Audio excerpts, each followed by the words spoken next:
Hello. Today we're going to be covering the topic of the Hamiltonian, specifically in classical mechanics.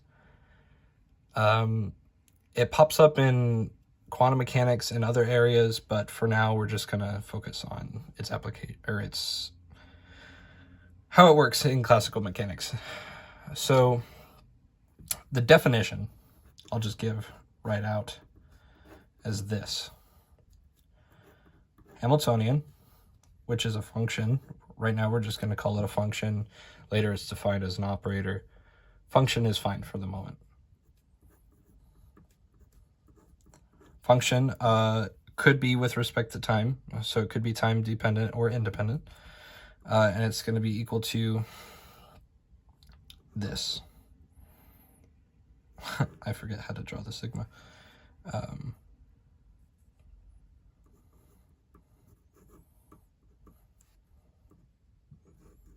Minus the Lagrangian here.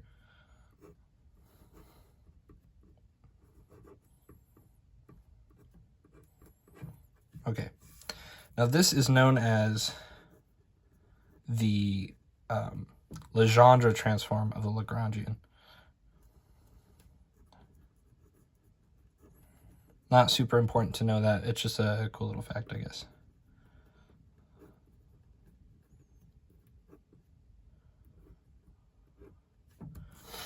So, we have this definition, and we also get the following facts, which is that Q dot is equal to the partial of H with respect to the momenta.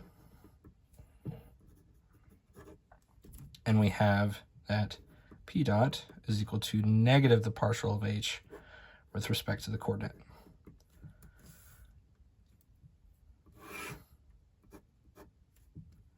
So let's just pause for a moment and just take a look at this definition, see what we're looking at. So the Hamiltonian is a function of generalized coordinates, is what Q stands for. P is the generalized momenta, right? Which we can describe as the following. P sub I is equal to the partial of the Lagrangian with respect to velocity. That's a generalized momenta is what this is. So we have, again, we have the coordinate, we have the generalized momenta, time, and we sum the momenta and the velocity and subtract. We take the sum of this product, subtract the Lagrangian. So with that, I'm just going to give you a second to take notes, write any definitions down. Just think about this. Think about what the system is saying.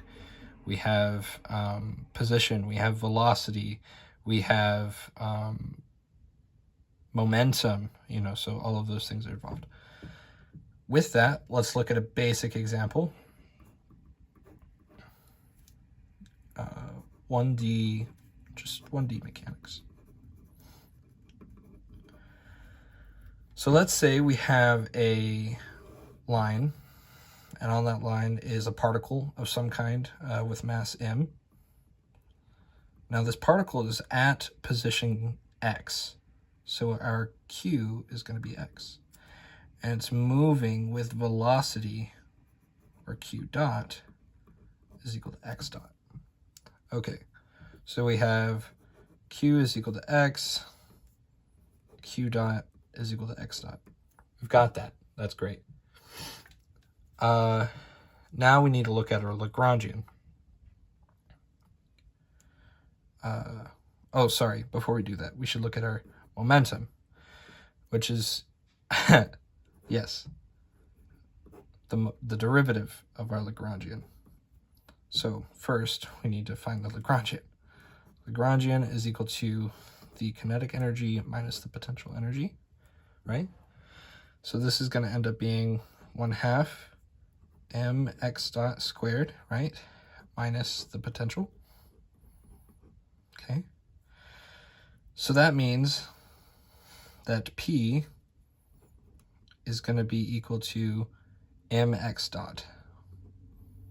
Now this is a very important, and we know this, P is equal to mv, right? but this is going to be helpful for what we do next. So now we're going to convert the Lagrangian into the following. So it's equal to 1/2 mx dot squared, right? Minus vx. When we recognize that this is also equal to p, right? P is mx dot times x dot over 2. And here we can see that, minus potential, which is equal to p times p over 2, I'll say, times p over m, which follows from here, minus the potential, which is equal to p squared over 2m minus the potential. All right, now that we have our Lagrangian, we're going to go over here, and we're going to take and find our, using this formula here, we're going to find our Hamiltonian. So Hamiltonian is going to be equal to p times x dot, which is the velocity, right, minus the Lagrangian, which is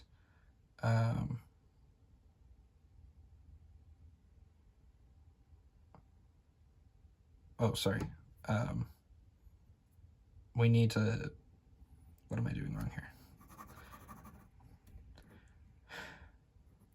We've already discussed that p x dot is equal to p squared over m, right? So now we take this. It's all here, all here. Bam, this is it. This is the big kahuna here. H is equal to p squared over m minus the Lagrangian, which is 1/2 p squared over m minus the potential, which is going to be equal to 1/2 p squared over m plus the potential.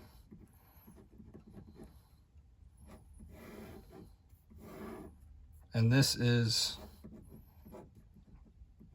our Hamiltonian for this system. Now, here, I'll move it right here so you can see better.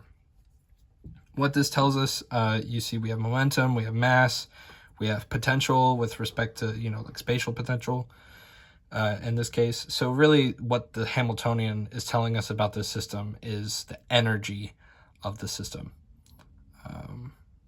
All right. If you have any questions, concerns, or comments, just feel free to leave them below. This is my first time covering this topic ever. Actually, I just studied it myself. So, yeah, I hope this is helpful, though. I hope you enjoyed. Feel free to subscribe and see you in the next video.